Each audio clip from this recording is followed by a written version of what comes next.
Masih bersama saya Budiman Tanurjo di Satu Meja di Forum. Saya masih bersama dengan Menteri Kemaritiman dan Investasi Luhut Binsar Panjaitan. Salah satu yang menjadi optimisme publik adalah soal vaksin. Saya akan bertanya kepada Pak Luhut. Pak Luhut, jadi vaksin ini akan available dan akan siap dilakukan vaksin terhadap warga pada bulan Desember, betul? Ya kira-kira begitu, insya Allah ya. Itu kita harapkan karena semua oleh Pak Erik dengan Ibu Menlu, saya kira sudah dengan Menteri Kesehatan, saya pikir dealnya sudah selesai dan lah ya. Jadi apalagi tadi Perpres mengenai vaksin sudah keluar juga, jadi besok. Jadi berarti nanti Pak Menteri Kesehatan ya sudah sah nandatanganin semua mengenai itu. Jadi kita ambil dari tadi Sinovac, Sinopharm, dan kita lihat juga AstraZeneca. Kita lihat juga tadi CanSino. Jadi ini kalau schedule yang dibuat oleh tim sekarang itu mulai Desember kita ada penyuntikan sampai terus sepanjang tahun depan. Kalau kuartal pertama selesai, saya kira kita lebih 100 atau sekitar 100 juta. 100 juta orang tervaksin ya? Ya. Jadi kalau itu nanti sudah akan lebih stabil saya pikir waktu itu. Pak Luhut, kalau kita bicara soal vaksin tentunya ini membangkitkan optimisme dan itu tak akan terkait dengan perspektif orang soal ekonomi. Nah ini gimana? Apakah kemudian setelah vaksin itu kemudian akan memberikan optimisme sehingga ada pergerakan ekonomi di tanah air? Ya saya pikir tadi dengan undang-undang undang-undang tenaga kerja ini, undang-undang cipta kerja ini, itu saya kira sangat baik. Hanya kadang-kadang kan dipleset-plesetin. Dipleset-plesetin? Adalah, ya jadi di twist lah gitu. Kenapa ditwist? Ada yang merugikan rakyat sama sekali di situ. Justru menguntungkan. Jadi saya dapat beberapa telepon tadi dari luar negeri. Mereka sangat mengapresiasi bahwa Indonesia menjadi negara yang buka dan memperhatikan keseimbangan. Itu yang penting. Coba kita dengar ya, Pak Luhut, kita coba dengar pernyataan dari akademisi UGM soal Undang-Undang Cipta Kerja. Apa yang dirisaukan oleh kalangan akademisi? Mungkin bisa diputar. Silakan. Apa yang dilakukan oleh DPR dan pemerintah hari ini itu makin memperlihatkan betapa legislasi di Indonesia itu makin menyebalkan. Pengesahan Undang-Undang Cipta Kerja hari ini pembahasan tingkat 2-nya menuju ke arah persetujuan, menggambarkan betapa negara sebenarnya pembentuk undang-undang itu tidak peduli dengan rakyat gitu. Pemegang otoritas di dalam hal ini rakyat yang sebenarnya disebutkan dalam Undang-Undang Dasar sebagai kekuasaan ada di tangan rakyat dan dijalankan oleh Undang-Undang Dasar, dalam artian rakyat seharusnya berperan besar dalam proses legislasi ini. Ada begitu banyak catatan yang sudah disampaikan, tidak mungkin untuk diulangi, tapi paling tidak layak rasanya untuk menolak RUU Cipta Kerja ini, dan layak untuk menolak bahwa undang-undang ini sebenarnya mempunyai efek yang bagus untuk Republik ini. Jauh dari itu, ini adalah efek buruk yang harusnya dilawan. Terima kasih. Itu dari Zainal Arifin Muchtar, Pak Luhut. Jadi ada penolakan dari akademisi. Ini apa yang sebenarnya terjadi? Memang proses komunikasinya yang gimana? Ya mestinya Zainal Arifin itu kan intelektual. Dia baca yang lengkap dong hasilnya. Ini kan saya ada di sini lengkap ini. Artinya belum dibaca ya? Saya nggak yakin dia baca yang final draftnya. Kalau final draftnya ini, nggak ada lah yang jelek di sini. Nggak ada yang jelek? Wah, dari World Bank itu tadi sama saya fit call. Mereka apresiasi. Yang mereka tadi sebentar ada kemarin adalah menyangkut masalah AMDAL. Ternyata setelah kita jelaskan, dia membaca dapat mungkin draft kedua atau draft keberapa. Tapi setelah kita jelaskan tadi apa, mereka mengatakan breakthrough yang dilakukan oleh pemerintah Indonesia ini luar biasa. Kalau ada surat-surat dari foreign investor yang mempertanyakan dan kemudian juga ini berpotensi melanggar lingkungan dan lain sebagainya, gimana Pak Luhut melihat itu? Ada, karena setelah kita jelaskan mereka sorry, we don't know about that gitu loh. Ya, jadi susah. Jadi kadang-kadang orang kita ini berkomentar kita nggak tahu semua. Jadi jangan kita berpretensi bahwa kita paling pintar semua, enggak juga lah. Baca aja dulu jernih, apalagi seorang akademisi dari universitas. Jangan dia berkomentar bukan yang sudah diputuskan. Dalam perjalanan itu kan bisa saja terjadi ya tarik ulur. Oke. Tapi Jadi kalau ini yang final ini saya lihat artinya semata-mata karena problem komunikasi politik dari DPR dan pemerintah yang tidak sampai atau gimana? iya bisa juga itu mungkin, tapi bisa juga orang nggak mau tahu, maunya lihatnya jeleknya aja, bisa aja. Ini kenapa Nasdem? Ini kita ini memanfaatkan potensi untuk dapat masa undang-undang Cipta Kerja nih, untuk dapat keluar dari jebakan negara berpenghasilan menengah, middle income trap dengan adanya bonus demografi. Itu teks ya? Kita buat. Teksnya memang tujuannya adalah untuk menarik investasi datang ke Indonesia. Itu tujuan besar dari Omnibus Law Cipta Kerja ya. Kita buat sekarang aturan itu tidak berlebihan. Satu, yang kedua antara undang ini kan 74 undang-undang yang diharmonisasi. Selama ini undang-undang itu satu sama lain banyak yang saling begini, sehingga investor tuh nggak mau datang ke Indonesia karena begitu susah dan itu menimbulkan korupsi. Nah sekarang dengan tadi kita bikin transparan, digitalize, kemudian bikin sederhana, kita kan mengacu kepada negara-negara sekitar kita, supaya kita bisa kompetitif. Kalau kita ini jadi alien, bikin sendiri, tidak mengacu pada apa yang berlaku secara universal, ya kita kan jadi masalah. Jadi sebetulnya ide besar Omnibus Law ini dari siapa Pak Luhut sebetulnya? Nah ide Omnibus Law ini kan begini, waktu saya Menko Polhukam, saya pernah panggil Pak Mahfud, waktu itu undang Pak Mahfud, beberapa menteri lah. Yang terakhir saya tanya, karena saya udah lihat kenapa banyak ini carut marut begitu. Nah, tapi kalau kita mau bikin satu-satu undang-undang direvisi, sampai kapan mau selesai? Nah, saya undang Pak Sofyan Jalil. Sofyan Jalil datang. Nah Pak Sofyan Jalil cerita di Amerika ada namanya Omnibus Bill. Nah Omnibus ini bisa melakukan ini semua.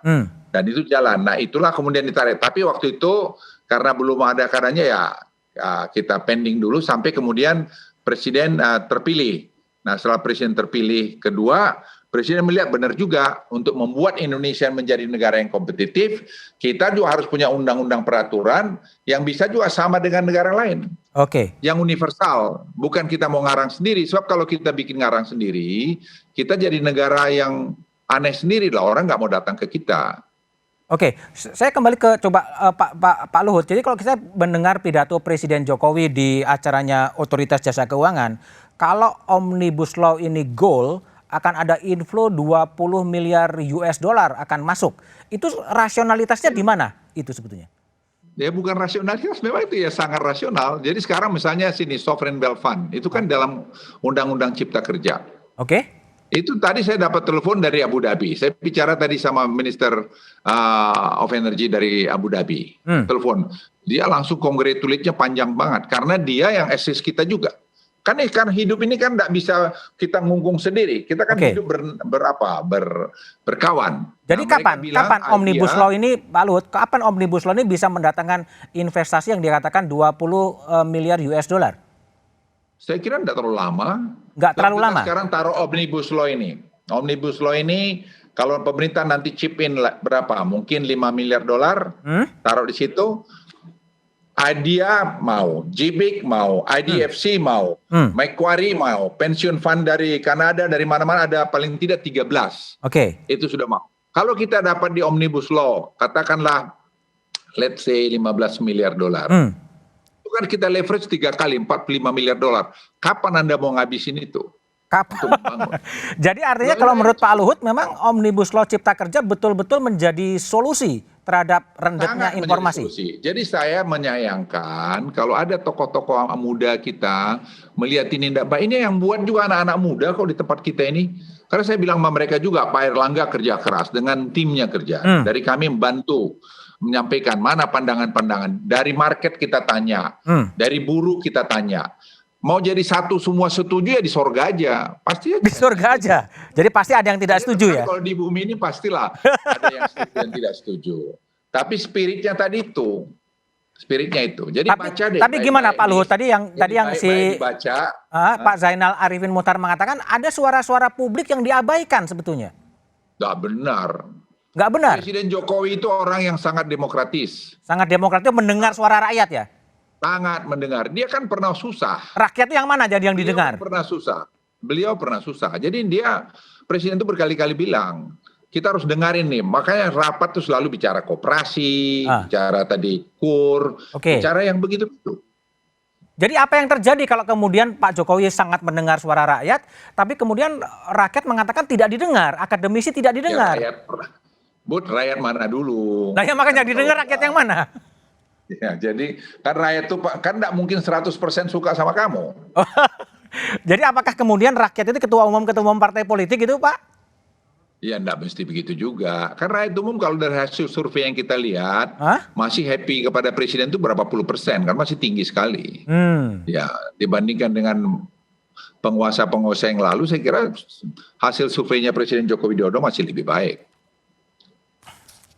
Jadi sebenarnya coba kita lihat ada dua pasal ya yang mungkin jadi persoalan. Bisa ditampilkan pasalnya? Ya ini soal Undang-Undang Cipta Kerja menghapus ketentuan sanksi bagi pengusaha yang tidak membayarkan upah sesuai ketentuan. Ya, ini sebetulnya apa? Kok kemudian ada sanksinya kemudian dihapuskan? Rasionalitasnya di mana, Pak Luhut? Yang bagaimana tadi? Pasal 81 mengatakan bahwa Undang-Undang Cipta Kerja menghapus ketentuan sanksi bagi pengusaha yang tidak membayarkan upah sesuai ketentuan. Ini sebetulnya apa? Dia harus membayarkan dia harus membayarkan upah yang 25 kali itu. Kalau dia tadi yang pasal pemutusan hubungan kerja kan? Ini apa yang Ya, ini rasionalitas dibalik kenapa ketentuan soal sanksi itu kemudian dihapus oleh Undang-Undang Cipta Kerja. Saya mau cek dulu itu. Saya nggak yakin tuh dihapus itu. Oke, 88. Kalau soal ini gubernur wajib menerapkan upah minimum provinsi dengan ketentuan yang diatur dengan peraturan pemerintah. Ini ada kecenderungan Pak Luhut, semuanya tuh ditarik ke peraturan pemerintah gitu loh. Nah, ini kapan juga akan selesai? Kan ada dibuat formulasi untuk tadi upah itu, dan formulasi itu disepakatin oleh semua. Itulah yang jadi rumusan. Saya kira nggak ada yang salah. Kalau nggak ada formula yang dibuat kan nanti semua kita. Oke, jadi termasuk dalam konteks buruh itu juga buruh tidak dirugikan ya Pak Luhut ya? Sama sekali tidak dirugikan. Saya jamin kalau itu. Jamin, meskipun bagi buruh biasanya upah pesangon PHK itu 32 menjadi 25. Iya, tapi dia dapat juga jaminan-jaminan lain. Oke. Oh ya, jadi juga satu, yang kedua juga tidak sama. Kita harus sama, saya katakan tadi universal. Ya, universal. Dan pemerintah memberikan jaminan-jaminan lagi yang lain kepada mereka. Presiden merintahkan tidak boleh buruh itu dipersulit. Tidak boleh ya? Tidak boleh. Tapi jangan sampai pengusaha itu pun tidak mau datang. Gara-gara dia merasa ngapain saya investasi Indonesia dengan perlakuan begini, ya saya investasi aja di negara lain. Ya. Jadi memang sebetulnya arahnya adalah bagaimana meng-attract foreign investor datang ke Indonesia. Bagaimana? Jadi semangat dari Undang-Undang Omnibus Law ini adalah bagaimana menghadirkan investor asing datang ke Indonesia. Ya, karena kita melihat lapangan kerja yang harus kita siapkan kira-kira 3 juta kepada anak-anak muda yang belum kerja ini. Lah kalau sekarang ini kita hanya bicara yang sudah kerja, ya dia sudah kerja. Oke. Tapi nanti yang belum kerja ini. Oke. Lah dengan demikian kita perlu investor datang supaya ada lapangan kerja.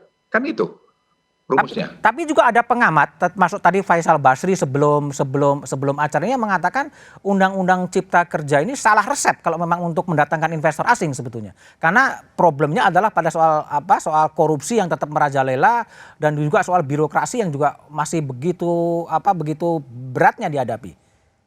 Ya, Faisal Basri itu kalau terlalu sering didengarin pusing juga kita. Pusing juga. Sekarang ini Omnibus Law itu membuat sederhana. Membuat sederhana. Akan mengurangi korupsi kan? Oke. Iya dong. Karena sekarang misalnya izin harus melalui 5-10 meja. Sekarang tinggal 2 meja. Berarti kan korupsi kurang kan? Ya itu. Satu. Yang kedua kita buat digitalize. Korupsi kurang kan? Jadi kalau dia mau ya karena Anda sebut namanya, saya sebutlah namanya dia. Saudara itu ya coba lihat jernih, jangan asal komentar aja. Karena mungkin terlalu tebal Pak ya, 1000 halaman, bacanya susah kali ya. Lah ya, jadi jangan komentar. Ya bilang nggak tahu kalau nggak tahu. Saya kan tadi bilang nggak ingat, jadi saya bilang nggak ingat tadi mengenai itu. Jangan-jangan anggota Ngapain DPR saya nggak berkomentar? baca juga jangan-jangan Pak? Ya nggak semua saya baca, malah saya baca semua itu detail. Tapi saya suruh anak buah saya Bacain. buat summary, Hah?